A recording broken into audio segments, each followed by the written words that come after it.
Dyess Airmen attended a remembrance ceremony during Holocaust Remembrance Week to observe the tragic events of the Holocaust. The Holocaust, the worst genocide in human history, occurred between 1933 and 1945, resulting in the murder of over 6 million Jews by the Nazi regime.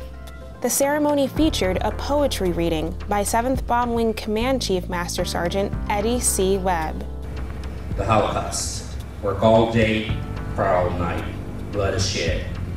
Keep up the fight. The Holocaust has just begun, but the fight is not yet done.